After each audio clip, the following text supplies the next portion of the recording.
Good morning. So here's an example of the quiz that you guys just took for Chapter 3. My numbers will be different from yours, but you can still get the thought process. So my probability for success in this problem is 187 divided by 900. And that comes out to be about 0.2078. And so that'll be the probability that we use. Now we're picking 2 adults from the entire population. And although it says without replacement, that doesn't affect this problem because each person being picked is independent from the other person being picked because of the word randomly selected. So the probability that both adults dine out more than once a week, so for part A, we just need to do 0.0278 times himself. So being the math person, I'm going to be lazy and square it. And I apologize for the horrible handwriting. I forgot my stylus this morning. Isn't that just awful? Anyway, for the second problem, it says that neither will dine out. So in that situation, for part B, our situation,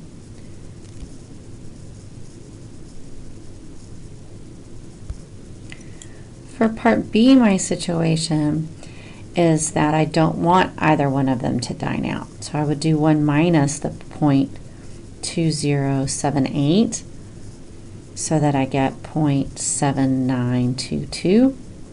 And then I need that twice, so we'll square it. So that's how we do the work for part B. The probability that at least one adult dines out more than once a week, well, that requires you either looking at the following situation. At least one means that either the first person does or the second person does, or that both do, or it's the complement event to part B. So in part C, if you do 1 minus the answer you got in part B, so 0.6276, then you'll have the answer for C. Events are considered unusual if it's more than 5%, so that takes care of that conversation. So let's take a look at the next problem. Maybe. Never forget your stylus when you go to work. On number 2, my 2 events that are given are combing my hair and dressing nice and success at a job interview. I think that it's clear that those 2 would be dependent on each other, because they would affect each other.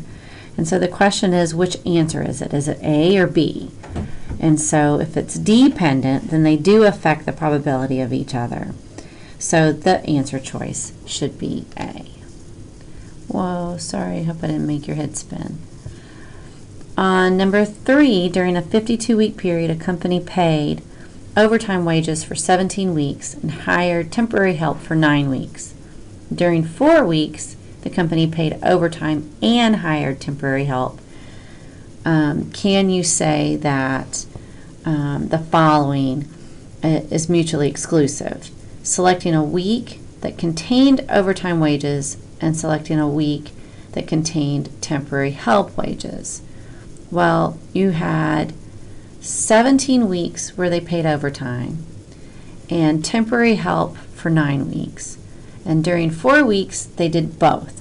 So it's not mutually exclusive because they did happen at the same time. And so how do we do the probability for this? So let's take a look.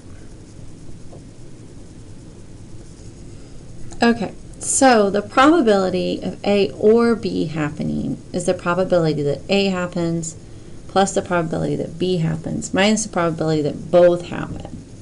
And so in this case, how do you calculate the probability? So I'm going to let A be your overtime and B be the temporary help. So the probability of A would be 17 divided by the 52, and the probability of B would be 9 divided by the 52. And then we need to take out the 4 weeks that we did both. Because what happens is when you count up A and you count up B, you're counting them twice if they overlap each other. And so that's how we would handle the probability in that particular problem. In our next problem, we're asked to determine if it's true or false. So you get to guess, right? If two events are mutually exclusive, they have no outcome in common. And so mutually exclusive means what? We had to use that in the last problem. And mutually exclusive means that neither one can happen at the same time. So that is a true statement, and we're done with that problem. Explain how the complement can be used to find the probability of at least one item of a particular type. And you saw me do that in the very first problem. Complement means everything else. So we do 1 minus whatever else that we're doing. So the first thing I would go look for is where in the world does the problem talk about 1 minus the probability? And that's part B and also part D. The complement to at least 1 is none. So the probability of getting at least one item is equal to 1 minus the probability of none. So our answer choice is B. For the last one, this gave some people some trouble in the in the face-to-face class. And so perhaps this stumped you too. But remember, define what you're doing.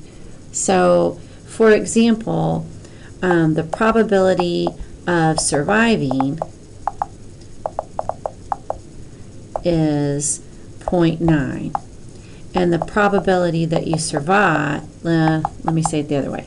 The probability that you heal, given that you survive, because you can't heal if you died on the table, that probability is 0.4.